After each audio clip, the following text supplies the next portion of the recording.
What's shaking, BookTube? My name's Cam and welcome back to another video. Now, I know 2017 is not over yet, although holy shit, did Christmas just happen yesterday, isn't it? I know, I'm just a bit lost as to how this year went so fast. It's just crazy. I can't believe I've been on BookTube for a year, and now we're almost at Christmas again. Anyway, yeah, 2017 isn't over yet, but I wanted to do a video kind of wrapping up the best books I've read this year, at least so far. If by any stretch I read some books that I think should be mentioned before the end of the year, then I'll make a part 2. For the time being though, here are the five best books that I have read this year. Roll the intro.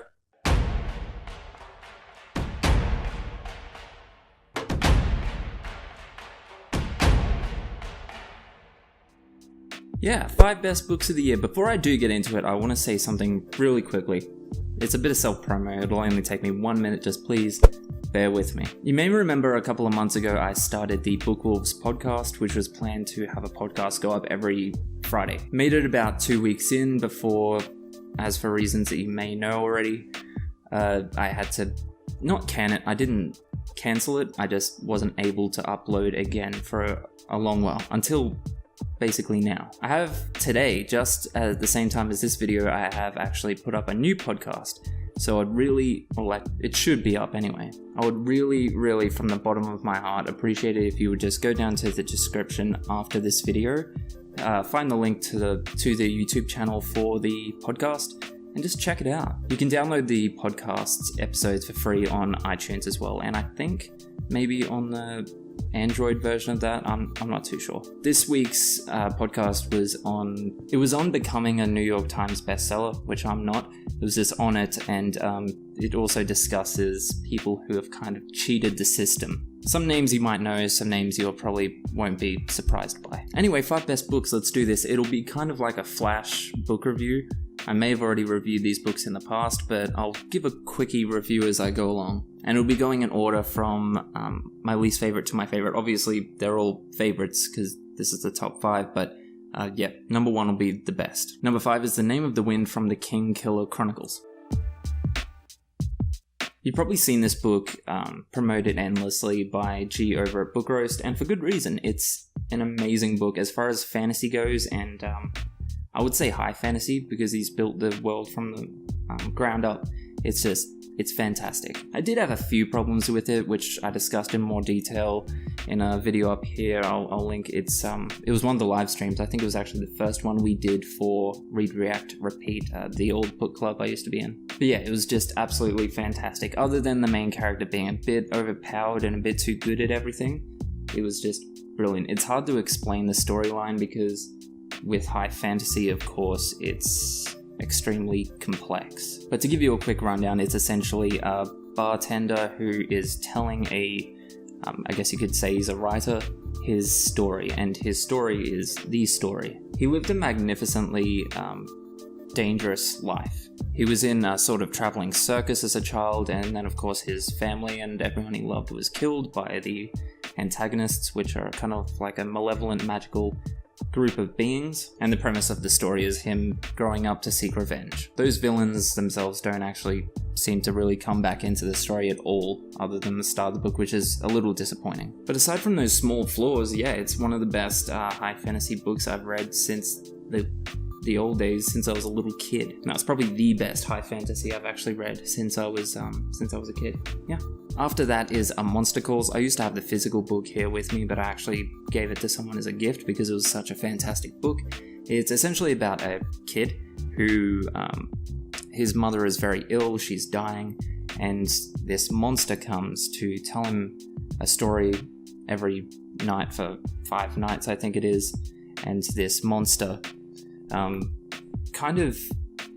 it's a bit hard to explain, but the monster essentially teaches him some very important lessons and helps him to cope with the grief while not being just an empathetic figure. It is a monster, but the question is also asked whether that monster actually exists or if it's a figment of the child's imagination. That's kind of up to speculation, but it was fantastic. This is one of the few books that have made me actually teary just because the feels are intense.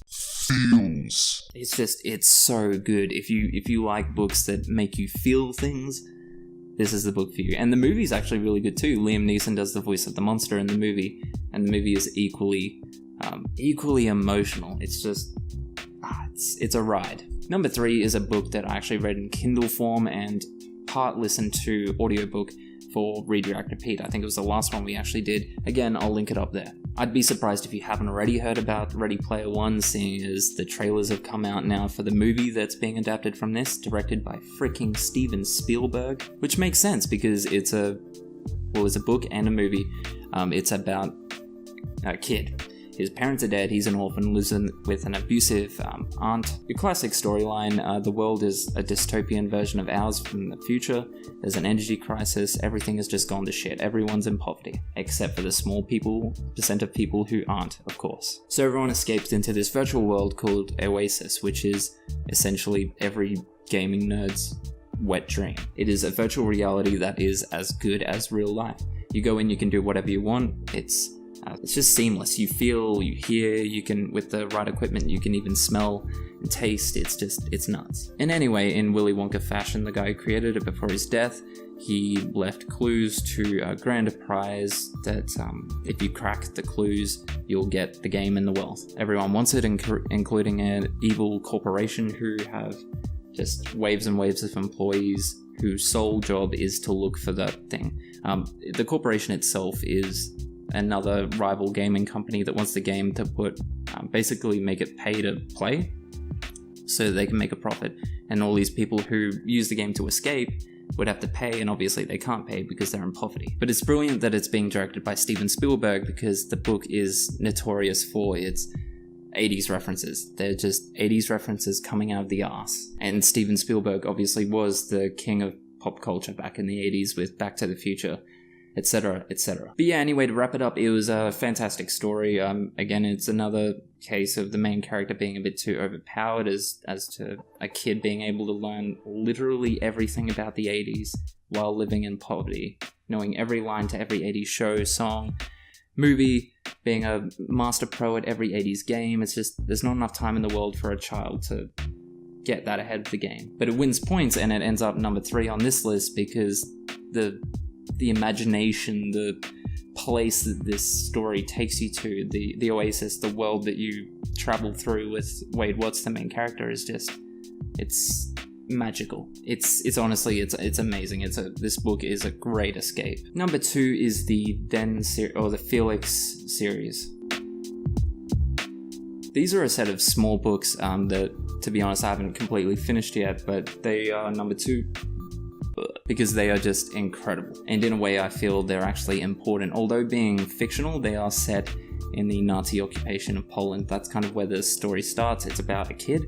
His parents go missing. He's Jewish, his parents are Jewish, and he escapes his orphanage to go look for them. He meets a lot of characters affected by the war, a lot of bad people, obviously. It gives you an insight into some of the Nazis who didn't know what they were signing up for at the time. It's just it's incredible because it's fictional, but yet it's so educational, and it made me feel so many things. And I don't just mean like how A Monster Calls did. I mean this one, it's because it retells things that really did happen. And it's fucked. When you read about the stuff that some of these people went through, it's heartbreaking.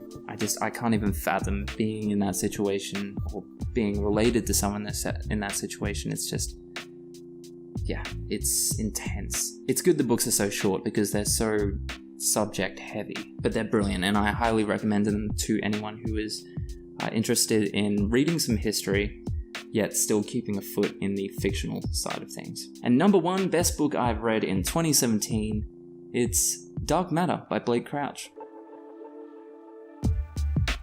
I had very low expectations for this book, and I was absolutely blown away. If you've ever watched the show Black Mirror, which is on Netflix, and by the way is brilliant, then this would be the type of book you would enjoy, because it's essentially Black Mirror in book form. It's a real mind fuck. It has some twists, but it doesn't just rely on the twists. It relies on kind of twisting your perception of reality. And after finishing this book, I've actually been thinking about it, constantly thinking about the premise of the book as an application to my life, as an application to my reality. To give you a quick rundown, it's about a guy who used to be a brilliant scientist, now lives a pretty bland life with his beautiful wife and son, I believe it was. I read this a while ago. Again, this was another Read, React, Repeat book, so I've got more details up in the link I'll put up there, but yeah, he's got a pretty bland life, and he's constantly wondering, what if I had pursued my scientific career instead of